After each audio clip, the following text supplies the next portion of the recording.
Paris, the City of Lights offers something for everyone. From shopping to beautiful Beaux-Arts architecture, this city is a magical fairy tale alive in the 21st century. With so much to see and do, it can be a bit overwhelming as to where to start.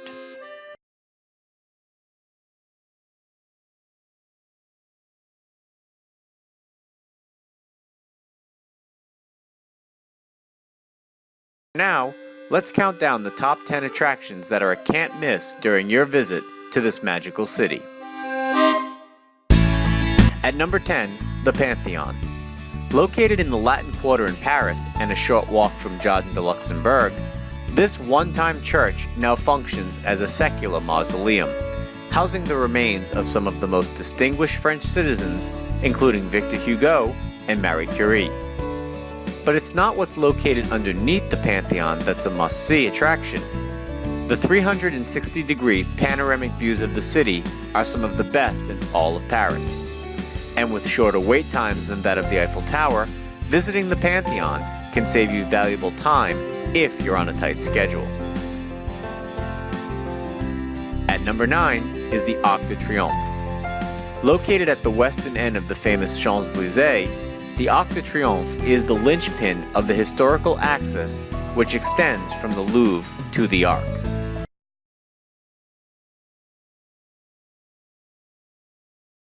The Arc de Triomphe is accessible by both the RER train and metro stations, with an exit at Charles de Gaulle Étoile.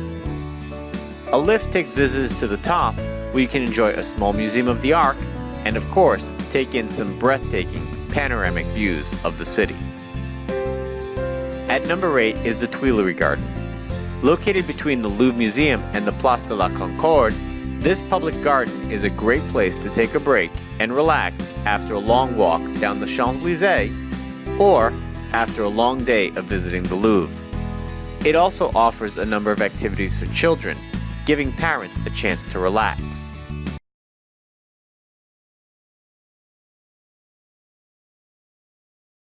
Visiting Paris doesn't mean having to leave the kids at home. At number 7 is Centre Pompidou, located in the 4th arrondissement of Paris, near Les Halles and the Marais.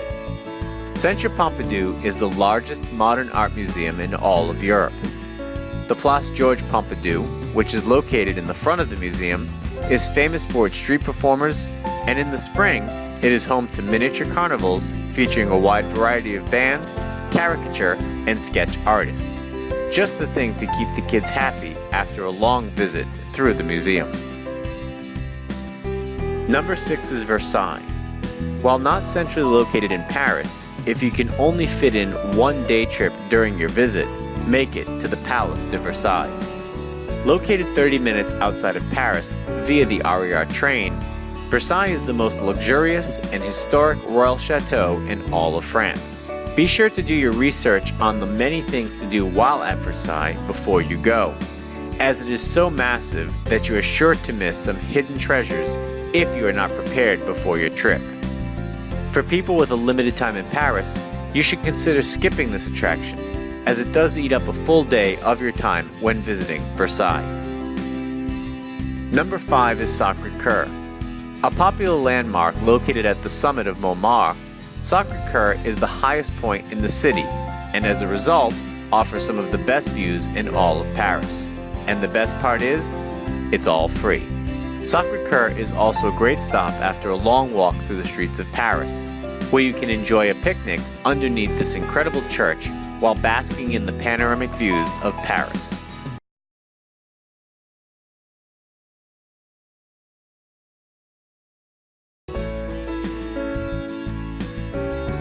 Number 4 is Opera. One of the most beautiful buildings in all of Paris, Opera is not a final destination, but rather a quick stop in the 12th arrondissement of Paris, which is better known for the Grand Magasin of Printemps and Galeries Lafayette, two of the most famous shopping centers in all of Paris.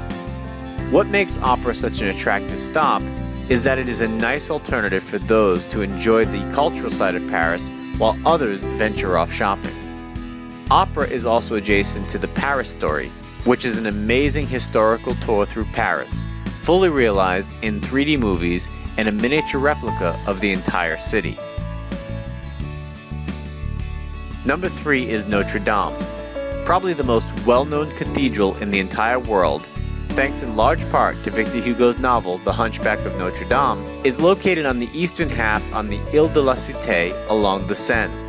Due to its overwhelming popularity, it is best to visit Notre Dame during the week, when lines to visit the top are shorter, and be sure to check out the crypts of Notre Dame, which is an often forgotten treasure of this cathedral. Number 2 is the Louvre, one of the world's largest museums, housing nearly 35,000 objects from prehistory to the 19th century, which are exhibited over an area covering 60,600 square meters. Located on the right bank of the Seine, the Louvre is the most visited art museum in the entire world. When visiting, we recommend that you prioritize what you want to see. If Egyptian artifacts are your fancy, stick to that. However, if you're more interested in Greek culture, go to those wings instead. To put it simply, there is no way you can see all of the Louvre in one visit. So, plan ahead to maximize your time and always purchase your tickets in advance to avoid waiting in long lines. Number 1 is of course the Eiffel Tower. As it is without a doubt the most famous attraction in all of Paris, it is also the most populated, especially on the weekends.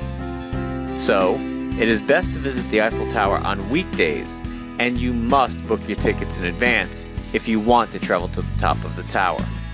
Wait lines can exceed 4 hours, and for those with a limited amount of time in Paris, can find themselves there for the entire day.